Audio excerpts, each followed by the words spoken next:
Bismillahirrahmanirrahim. Alhamdulillahi wahdahu anjaza wa'dah wa nasara 'abdahu wa a'azza jundahu wa hazamal ahzaba wahdah. Wa ashhadu an la ilaha illallah wahdahu la syarika lah syahadata man 'arafa rabbah. Wa ashhadu anna Muhammadan 'abduhu wa rasuluhu sahibul haudi wasyafa'ah. Sallallahu wa sallam wa baraka alaihi wa ala alihi wa sahabatihi wa man ittaba'a hudahu ila an taqumas sa'ah. Amma ba'd. Allahumma inna nas'aluka ilman nafi'an wa rizqan tayyiban wa amalan mutaqabbalan. Allahumma a'inna ala dzikrika wa syukrika wa husni ibadatika. Allahumma 'allimna ma yanfa'una wanfa'na bima 'allamtana wa zidna ilma. Allahumma 'alimal ghaibi wasyahadati fatiras samawati wal ard. Anta tahkumu baina ibadika fima kanu fihi yakhtalifun. Fahdina lima ikhtalafa fihi minal haqq bi'idhnika innaka tahdi man tasha'u ila siratim mustaqim. Jamaah salat subuh kaum muslimin dan muslimat, assalamualaikum warahmatullahi wabarakatuh. Waalaikumsalam. Pagi hari ini Ahad 24 Rabiul Akhir tahun 1446 dari hijrahnya Nabi kita tersayang dan tercinta Nabi Muhammad sallallahu alaihi wasallam, yang bertepatan dengan tanggal 27 Oktober 2024 Miladiyah. Kita akan melanjutkan kajian rutin bersambung kita, membaca dan mengkaji hadis-hadis Nabi yang dihimpun oleh Al-Hafidh Ibn Hajar Al-Asqalani rahimahullahu ta'ala dalam kitabnya Kitabul Jami' Bulughul Maram. Tajuk utama kita pada pagi hari ini mengacu kepada bab yang kelima, bab mengulas tentang at-targhib fi makarimil akhlaq, motivasi untuk berakhlak mulia. Adapun hadisnya adalah hadis urutan yang ke-10. Hadis yang ke-10 yang dibawakan oleh Al-Hafidh untuk kita semua adalah hadis yang diriwayatkan oleh Imam At-Tirmidzi dari sahabat mulia yang bernama Abu Darda radhiyallahu taala anhu wa arda. Dan dibawakan untuk kita semua hadis yang serupa, hanya redaksinya sedikit berbeda. Dalam riwayat Imam Ahmad dari sahabiyah yang bernama Asma bintu Yazid radhiyallahu taala anha wa ardaha. Kedua hadis ini mengusung tema tentang motivasi untuk membela saudara kita seagama. Salah satu dari bentuk pembelaan kita kepada saudara seagama adalah dengan memberikan pembelaan tatkala harkat martabat atau kehormatan saudara kita seagama ini diinjak-injak oleh orang lain tanpa alasan yang dibenarkan. Selengkapnya kita baca dari hadis yang dibawakan. Berkata Al-Hafidh Ahmad Ibn Ali Ibn Hajar Al-Asqalani rahimahullahu ta'ala rahmatan wasi'atan, wa ghafarallahu lana wa lahu wa liwalidayhi wa limasyayikhihi wa lilmuslimina wal muslimat wa nafa'ana Allah ta'ala bi'ilmihi wa jazahu 'anna wa 'anil muslimina wal muslimati khaira. Wa an Abi Darda'i radhiyallahu ta'ala an, dan dari sahabat mulia Abu Darda radhiyallahu ta'ala anhu, anin Nabi, dari Nabi sallallahu alaihi wasallam, qala, beliau bersabda, man radda an irdi akhihi bil ghaib, barang siapa membela kehormatan saudaranya tanpa sepengetahuan dia, raddallahu an wajhihin nar yaumal qiyamah, maka Allah akan menjauhkan wajah orang tersebut dari api neraka pada hari kiamat. Barang siapa yang membela kehormatan saudaranya ketika saudaranya sedang tidak bersamanya, maka Allah akan menyelamatkan wajahnya dari siksa api neraka di hari kiamat kelak. Seperti yang kita dengar bersama, hadis ini dapat dipahami dengan mudah, dan hadis ini mengarah kepada sebuah perilaku yang luhur dalam agama kita, yaitu membela saudara kita tanpa sepengetahuannya. Nabi menggambarkan kepada kita bagaimana bentuk pembelaan tersebut. Kata beliau, man radda an irdi akhi, barang siapa yang membela kehormatan saudaranya. Kehormatan yang dimaksud adalah kekurangan aib yang dimiliki oleh orang tersebut tetapi tidak terbukti benar adanya.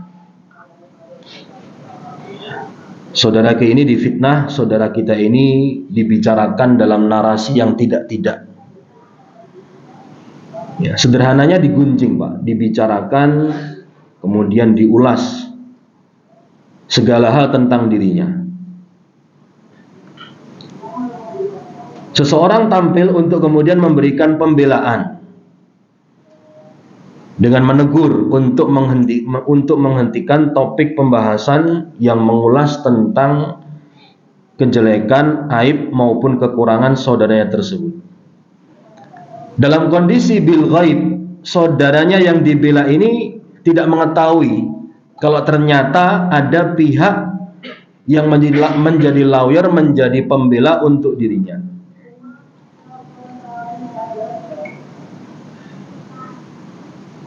Ada penjelasan dari para ulama berkaitan dengan hal ini. Apakah pembelaan yang kita berikan kepada saudara kita yang kehormatannya diinjak-injak, lalu ia menyaksikan pembelaan tersebut, itu tidak boleh? Jawabannya boleh. Tetapi yang paling afdol, yang paling utama, pembelaan kita ini diberikan agar kita mendapatkan keistimewaan seperti yang disebutkan oleh Nabi dalam hadis, ya, tanpa sepengetahuan pihak yang kita bela. Kenapa demikian? Karena pembelaan tanpa sepengetahuan saudara kita ini menunjukkan ketulusan. Tidak ada tendensi-tendensi, tidak ada pamrih dari kita terhadap pihak yang kita bela. Kita membela bukan karena, oh, aku tahu ditulungi kai. Kita membela bukan karena dia pernah berbuat baik kepada saya.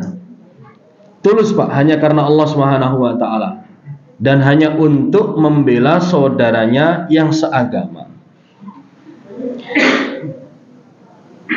Kebaikan yang akan didapatkan oleh orang baik tadi yang tanpa diminta membela, kemudian dia memberikan pembelaan untuk saudaranya yang kehormatannya diinjak-injak tersebut, Allah akan memberikan pembelaan kelak pada hari kiamat. Ini sebagai balasan yang impas.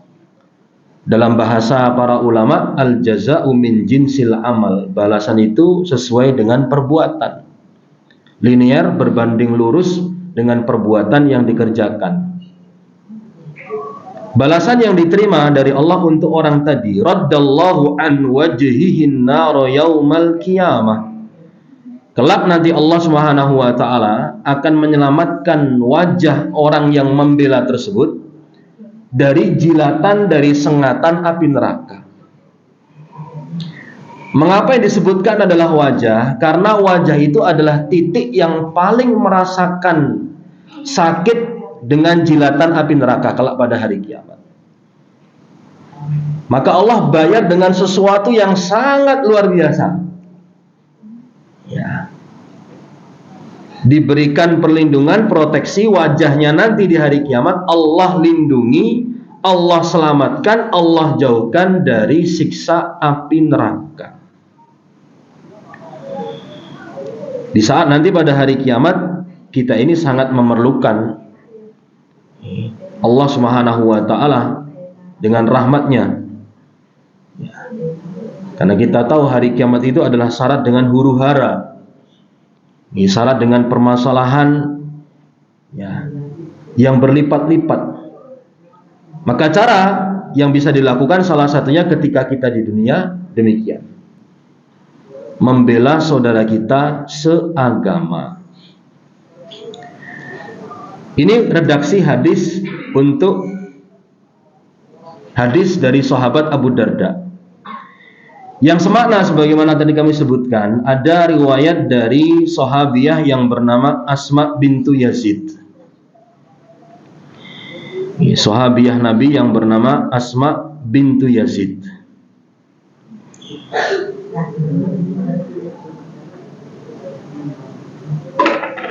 Dalam riwayat Asma bintu Yazid, seorang sahabiah mulia yang dikenal di masa Rasulullah sebagai khatibatun nisa, oratornya para sahabat perempuan di zaman Nabi. Asma bintu Yazid, khatibatun nisa, orator para sahabat wanita di zaman Rasulullah Shallallahu Alaihi Wasallam, mengatakan bahwa Nabi pernah memberikan pesan, man dzabba an irdi akhihi bil ghaibah, barang siapa yang membela kehormatan saudaranya tanpa sepengetahuan saudaranya tersebut, kana haqqan 'ala Allahi an yu'tiqahu minan nar, wajib bagi Allah untuk membebaskan diri orang tersebut dari siksa neraka.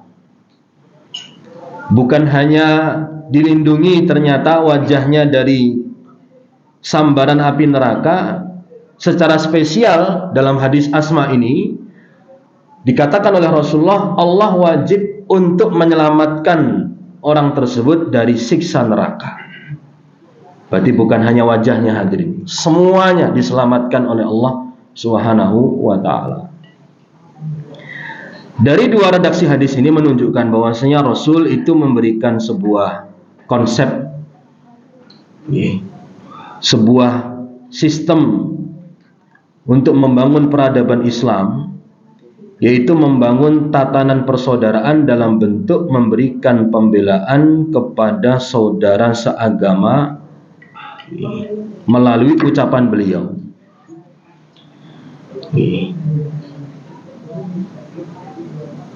Dan bila kita merujuk kepada rekam jejak bagaimana Nabi alaihi salatu wasallam menanamkan tentang prinsip ini hadirin, ternyata tidak hanya nampak dari ucapan beliau saja,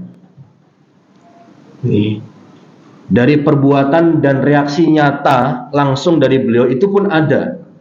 Ini sebagai cermin teladan bagi kita semua untuk kita tiru. Terdapat sebuah cerita dalam hadis Itban ibn Malik radhiyallahu taala anhu. Narasinya Rasul alaihi salatu wasallam saat itu sedang berdiri, kemudian bertakbir untuk mengerjakan sholat. Kata sahabat Itban ibn Malik, kami sholat di belakang beliau. Kemudian beliau mengerjakan sholat 2 rakaat. Setelah selesai salam, kata Itban ibn Malik, kami dengan sahabat yang lain menahan Nabi untuk sama-sama menikmati sebuah hidangan yang telah kami buat.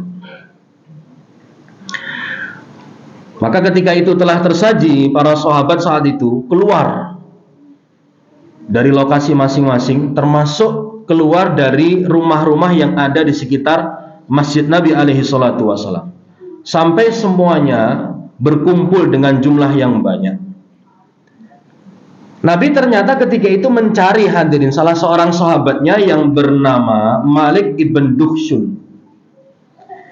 Beliau bertanya, "Aina Malik ibn Dukhshun?" Di manakah gerangan sahabat Malik ibn Dukhshun? Tiba-tiba ada nyeletuk, Pak. Ada seseorang yang tanpa berpikir langsung ngomong, Pak, omongannya jeplak, mengatakan, mencari Malik ibn Dukhshun? Orang ini dzaka munafiqun la yuhibbullaha wa rasulahu. Orang itu kan orang munafik, orang yang tidak cinta kepada Allah dan Rasulnya.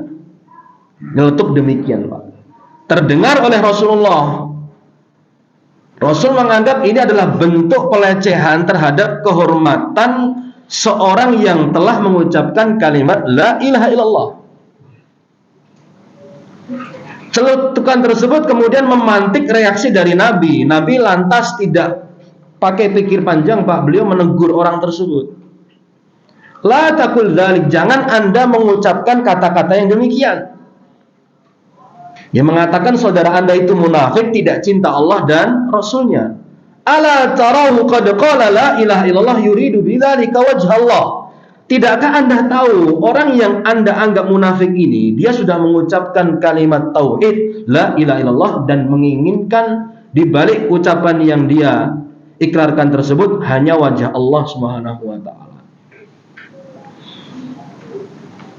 Dari cuplikan kisah ini, salah seorang ulama yang menjelaskan tentang pelajaran dan pesan indah dalam hadis ini, yaitu Imam Ibn Rajab Al-Hambali rahimahullah, mengatakan bahwa salah satu pesan yang ada dalam cerita tadi, barang siapa yang menuduh saudaranya dengan tuduhan kemunafikan, lalu dia menyebutkan tentang kejelekan-kejelekan perbuatan orang yang dia tuduh tersebut, maka harus ada pihak yang membela dan menyebutkan kebaikan-kebaikan dari orang yang dituduh tersebut, seperti yang dilakukan oleh Rasulullah Shallallahu Alaihi Wasallam.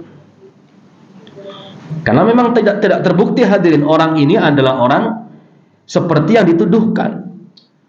Kalau ternyata nyata-nyata orang tersebut mengusung pemikiran yang menyimpang, membahayakan bagi umat, tak jadi masalah.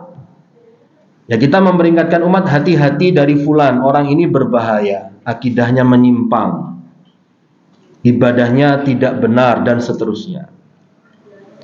Kisah yang lain, hadirin sekalian, kali ini tidak memancing reaksi dari Nabi secara langsung, tetapi Nabi membenarkan, Pak, menyetujui, memberikan persetujuan kepada salah seorang sahabat yang mengambil sikap ketika ada saudara sesamanya, saudara sesama muslim yang diinjak harkat, martabat, dan kehormatannya. Kali ini dalam hadis Ka'ab ibn Malik, dikisahkan dalam kisah tentang 3 orang yang mangkir, Pak, dari perang Tabuk. Ada 3 orang sahabat Nabi yang absen dari perang Tabuk saat itu, dan Allah Azza wa Jalla menerima taubat mereka.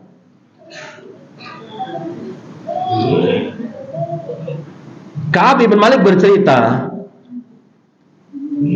Nabi alaihi salatu wasallam setelah selesainya perang Tabuk tak kunjung memanggilku untuk mengingatkan aku tentang peristiwa yang terjadi. Sampai kemudian, hadirin sekalian, Nabi alaihi salatu wasallam duduk di suatu kaum, lalu beliau bertanya kepada para sahabat, "Ma fa'ala Ka'ab?" Apa yang sedang dikerjakan oleh saudara kita Ka'ab ibn Malik. Tiba-tiba muncul lagi Pak, orang yang nyeletuk. Faqala rajulun min Bani Salimah. Ada seseorang dari kalangan Bani Salimah yang mengatakan, "Ya Rasulullah, habasahu burdahu wa nadharuhu fi itfaihi."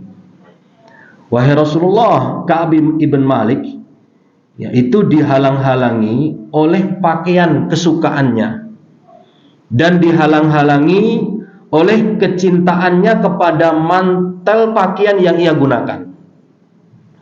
Menuduh dengan tuduhan yang tidak-tidak, hadirin sekalian.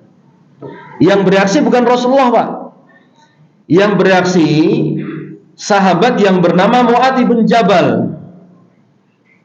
Mu'adz bin Jabal kemudian mengatakan kepada orang tadi yang mengatakan bahwa Ka'ab ibn Malik sedang disibukkan dengan dunia, sedang dilalaikan dengan pakaian yang dia sukai. Kata Mu'adz, "Bi'sa ma qulta," alangkah buruknya ucapan Anda wahai saudara. "Wallahi ya Rasulullah ma 'alimtu 'alaihi illa khaira." Mu'adz memberikan pembelaan, Pak. Demi Allah ya Rasulullah, aku tidak melihat Ka'ab ibn Malik kecuali seorang lelaki yang baik.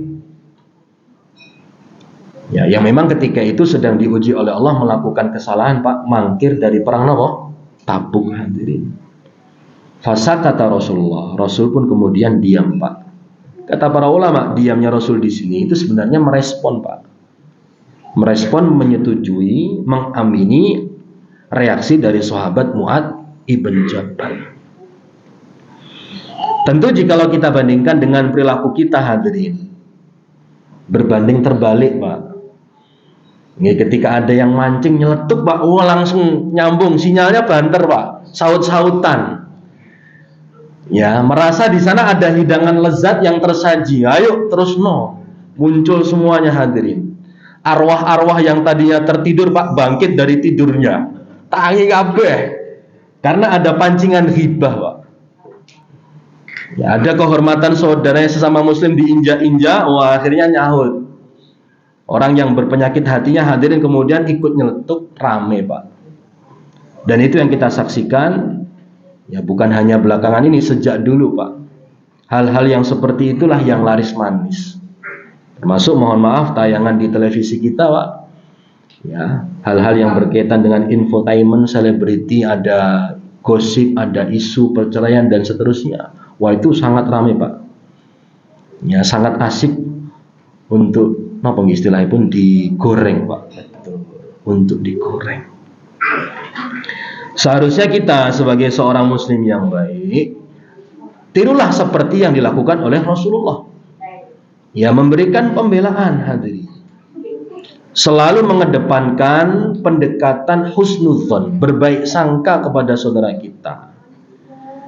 Ini jikalau diamalkan oleh kita bersama, hadirin, akan tercipta suasana yang kondusif. Bagaimana hubungan kita dengan sesama itu akan selalu baik-baik saja. Memang yang namanya gesekan pasti terjadi, Pak. Dalam lingkup rumah tangga saja terjadi, apalagi lingkup yang lebih luas. Dengan rekan kerja kita, dengan rekan sesama satu majelis taklim, ya, sesama LSM, pasti selalu ada gesekan, hadir. Hanya saja orang yang bijak, Pak, akan selalu menyikapi dengan ilmu. Nah, di antara ilmu yang ditanamkan oleh Rasul di sini seperti yang sudah kita pahami bersama, memberikan pembelaan, Pak. Jikalau memang saudara kita ini tidak terbukti bersalah, tidak seperti tuduhan yang dilayangkan. Maka prakteknya, jikalau kita ingin menerapkan dan mengamalkan hadis ini saat kita sedang berkumpul, bermajlis, santai, hadirin, dengan sanak kerabat, dengan sejawat, kawan-kawan kita, lalu ada yang mulai memancing, Pak, untuk ngerasani, menggibahi, ngoncai aib saudaranya, Pak. Nah, kita yang mengerti tentang keutamaan hadis ini, Pak, seharusnya berusaha piye carane agar majelis ghibah ini bisa finish, Pak, bisa selesai. Ulama menjelaskan, hadirin sekalian, di antara langkah yang bisa kita lakukan, yang pertama adalah ar-raddu an irdi akhihil muslim. Secara terbuka, Pak, dan tegas kita memberikan pembelaan Seperti yang dilakukan oleh Rasul tadi. Ketika ada salah seorang sahabatnya yang dicari oleh beliau kemudian dikatakan munafik, Rasul langsung bereaksi, Pak.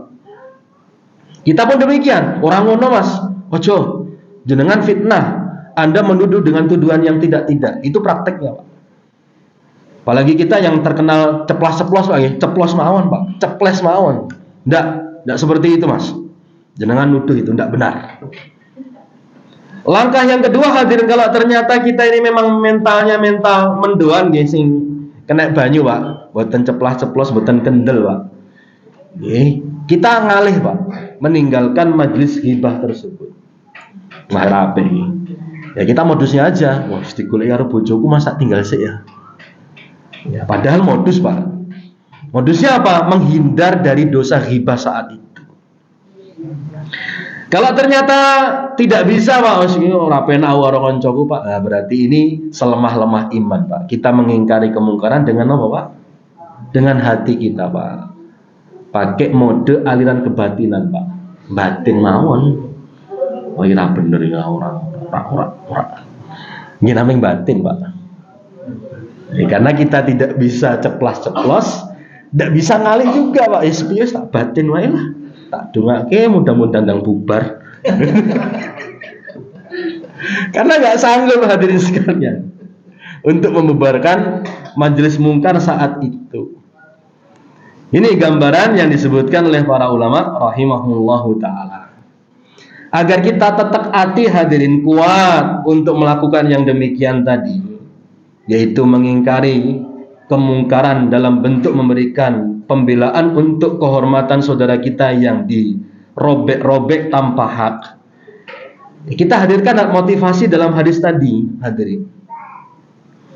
Ya, Allah nanti akan menjanjikan untuk kita ini dibebaskan dari siksa neraka. Pula, hadirin, dalam riwayat yang lain, untuk motivasi bagi kita semua agar kita belajar, Pak, untuk punya mental mengingkari kemungkaran. Dalam hadis dari sahabat Jabir bin Abdullah dan Abu Talha, riwayat Imam Abu Dawud, Nabi mengatakan, ma min muslimin yakhdhulu Kami ulangi, ma min muslimin yakhdhulu mra'an musliman. Siapapun dari kalangan seorang muslim yang merendahkan, yang menghinakan saudaranya sesama muslim, fi maudhi'in tuntahaku fihi hurmatuhu wa yuntaqasu min irdihi, saat atau dalam kondisi di mana kehormatannya itu diinjak-injak,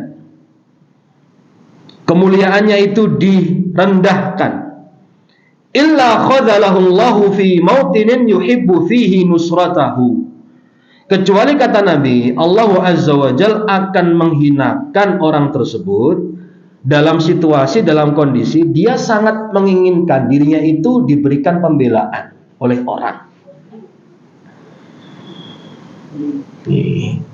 Jadi kalau ada seorang muslim, Pak, kondisinya sedang dizalimi, sedang diinjak-injak, kita diam saja, tidak bereaksi, nanti, Pak, hukuman dari Allah, kita akan diperlakukan dengan perlakuan yang sama. Pertanyaan ini pun, apakah kita berkenan? Tentu tidak. Maka kalau tidak menginginkan harkat martabat kita diinjak-injak oleh orang, ketika kita melihat ada kehormatan seorang muslim diinjak-injak, Pak, berikan pembelaan sesuai dengan kapasitas dan kemampuan kita masing-masing. Inilah, hadirin sekalian, salah satu dari sendi bagaimana kita membangun hubungan persaudaraan. Sehingga prinsipnya, hadirin, kubela karena kita bersaudara, Pak. Ya, kita harus siap untuk membela saudara kita karena dia saudara seagama. Dan sering kami sampaikan di sini, mohon jangan dipersempit yang namanya lingkaran persaudaraan, hadirin. Karena Allah tidak mempersempit lingkaran persaudaraan. Sesama dia, kami ulangi, selama dia muslim dan mukmin, Pak, fahuwa akhuna, maka beliau itu, Pak, adalah saudara kita semua. Meskipun kita beda payung, hadirin, lembaganya beda, tempat berkaryanya berbeda, ustadz favoritnya pun juga berbeda, Pak. Tapi kita satu kiblat hadirin. Kitab kita satu, Rob kita satu, Alkitab kita satu, Al-Quran. Guru besar kita Rasulullah juga satu. Itu yang seharusnya kita ingat-ingat, Pak. Kemudian jangan akhirnya melupakan itu semua, saling streng, saling banter, Pak. Merasa dirinya yang paling hebat. Semua kita hebat, Pak, selama kita kaum muslimin. Maka pembelaan kita mohon jangan dibatasi untuk yang satu geng dengan kita, Pak. Kowe duduk gengku, Mas. Sorry aku ra iso mbela ya. Monggo lapor pimpinan gengmu. Wais, dari mana Islam itu mengajarkan kita untuk membentuk bandit dan gangster, Pak? Tidak ada. Ya, tidak ada geng-gengan dalam Islam. Kalau seandainya ada geng dalam Islam yang dibenarkan, Pak, hanya Al-Muhajirin dan Al-Ansar, hadirin. Yang syar'i.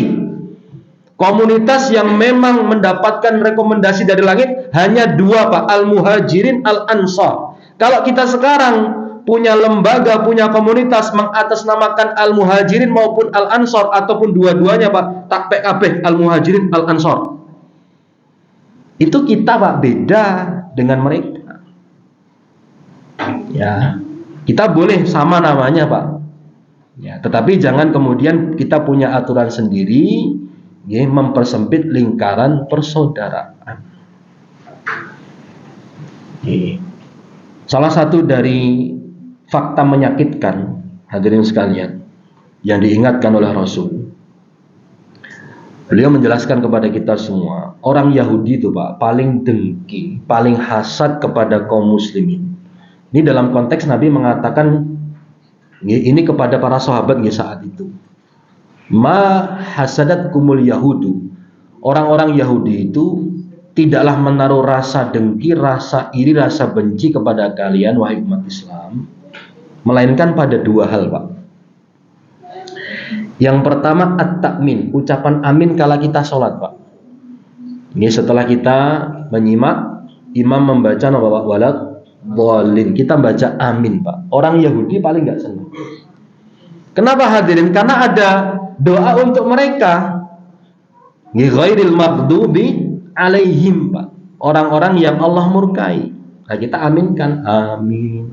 Nggak senang, Pak. Nah, yang kedua, hadirin, kata Nabi, assalam, Pak.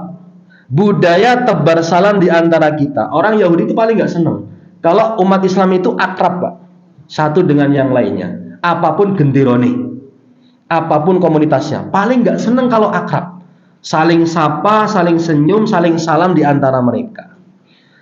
Kalau ternyata antara komunitas kaum muslim itu saling buang muka, tidak tegur sapa, tidak ada sanyam, tidak ada senyum merona, tidak ada pula salam hangat yang dilemparkannya, Pak. Nah, ini yang tepuk tangan sinten, Pak?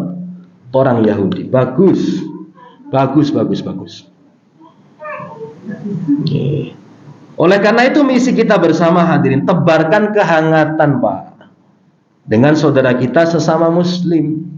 Siapapun dia, selama dia muslim, Pak, berhak untuk mendapatkan perlakuan hangat dari kita semua. Apalagi dia itu memiliki kedekatan spesial dengan kita, Pak. Konco kental gitu, ngopi bareng, ngaji bareng, udut bareng buatan, Pak, jangan. Tidak berlaku kalau itu, ini wong dalan, ngaji bareng, ngopi bareng gitu, traveling bareng. Nah, konco-konco kental seperti ini, Pak, perlu kita berikan pembelaan. Walak kita kepada mereka lebih daripada orang lain sesama muslim. Karena mereka terhitung dekat dengan kita. Maka naik, hadirin sekalian, mereka ini menjadi betul-betul ikhwah fillah, Pak, saudara kita karena Allah Subhanahu wa ta'ala. Baik, kesimpulan sekaligus pelajaran, hadirin, dari hadis Abu Darda yang telah kita simak bersama tadi. Yang pertama, kita belajar bahwa Islam melalui nabinya menganjurkan kita semua untuk membela kehormatan saudara sesama muslim.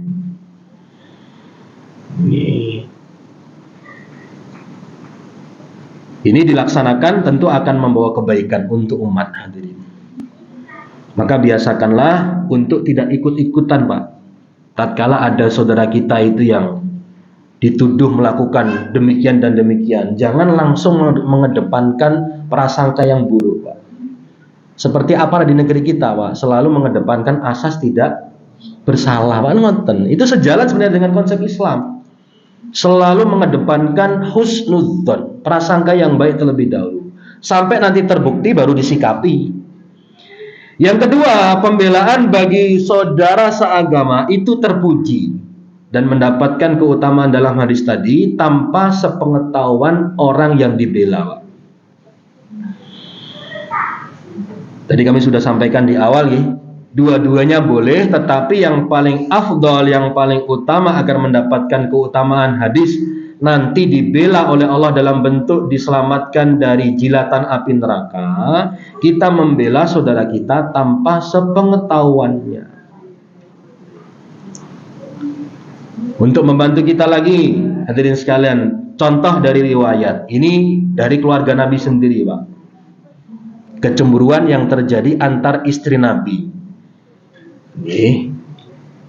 Reaksi yang berlebihan dari istri Nabi, ibunda kita semua, Ummul Mukminin Aisyah radhiyallahu anha. Yang beliau mengatakan kepada Nabi, hasbuka min Safiyatin kadza wa kadza. Nabi, cukuplah Sofiyah itu kan orangnya demikian sambil memberikan bahasa isyarat, Pak, kalau orangnya pendek, Pak. Aisyah mengatakan Sofiyah itu orangnya pendek ya Rasul, dengan kata-kata tadi. Nabi menganggap ini sebagai bentuk pelecehan, Pak, kepada dorohnya, kepada madunya, yaitu Sofiyah. Maka Nabi kemudian memberikan pembelaan kepada istrinya Sofiyah. Apa yang diucapkan itu tidaklah baik. Lantas beliau mengatakan, ya Aisyah, laqad qulti kalimatan. Anda ini wahai Aisyah mengucapkan sebuah narasi ucapan, lau muzijat bima'il bahri lamazajathu. Jikalau ucapan ini menjadi tinta, kemudian dimasukkan, dicelupkan ke dalam lautan segoro yang luas, lautan yang luas itu akan ternoda dengan tinta atau ucapanmu ini. Kata para ulama, pesan dari cerita ini, hadirin sekalian, bagaimana Rasul itu memberikan pembelaan tanpa sepengetahuan sinten, Pak, istrinya Sofiyah, ibunda kita semua. Bukan kemudian didudukkan, nah kene kumpul kabeh, ayo piye, ping sweet apa piye, apa padu sisan, mboten. Karena ada pihak yang jelas-jelas tidak bersalah, terzalimi saat itu adalah Sofiyah. Wah, maka kita perlu belajar dari the master di sini, Pak Edo, bijak menghadapi yang demikian. Kalau kita mungkin ngeluh, Pak, gitu, nggak kuat. Memiliki lebih dari satu ibu negara itu nggak terbayang bagaimana luar biasa pusingnya, Pak. Tapi kita punya the master di sini, ya, menjadi referensi bersama bagi kita semua. Baik, yang ketiga, kita belajar bersama hadirin, al-jaza'u min jinsil amal. Sebuah kaidah kehidupan bahwa balasan itu selaras dengan perbuatan yang dikerjakan. Jadi kalau kita menanamnya baik, Pak, dengan izin Allah yang kita petik pun juga baik. Tapi kalau ternyata yang kita tanam itu tidaklah baik, ya jangan berharap kita bisa menuai dan memanen yang baik pula. Ayat di surah Ar-Rahman, hadirin, yang sering kita dengar, hal jazaul ihsan illal ihsan. Bukankah balasan kebaikan itu kebaikan yang serupa, kata Allah. Artinya kalau kita baik kepada saudara kita, memberikan pembelaan, berusaha untuk respect, Pak, hormat kepada saudara kita seagama, Allah, Pak, akan memuliakan kita semua. Yang keempat, kita belajar bersama bahwa dalam hadis ini Nabi memberikan sebuah isyarat tentang salah satu kepercayaan dan keyakinan dalam agama, yaitu kepercayaan dan keyakinan terhadap eksistensi atau keberadaan neraka. Karena Nabi menjelaskan orang yang membela saudaranya tadi nanti akan Allah selamatkan dari jilatan api neraka.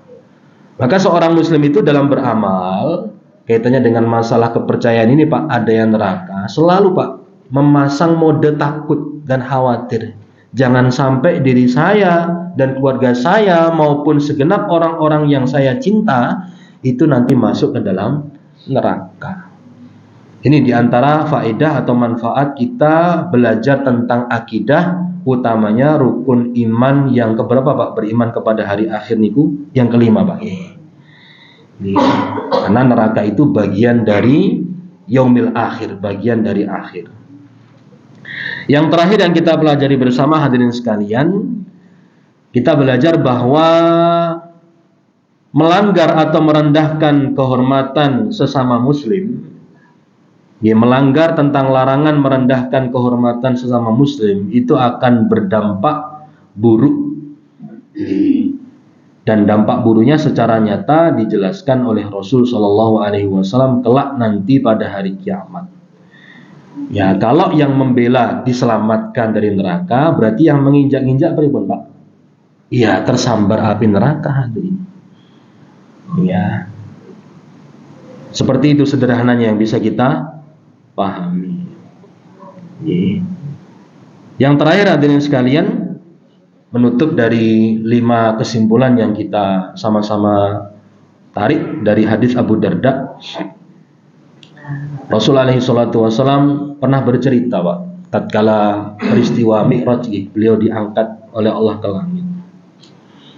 Dan ini juga menguatkan argumen yang tadi kita simak bahwa kepercayaan seorang muslim itu harus yakin tentang neraka. Ternyata saat itu Allah perlihatkan neraka Pak. Dalam peristiwa Mi'raj diangkat ke langit, ini diceritakan dalam narasi marra ala qaumin, Nabi itu melewati suatu kaum Pak.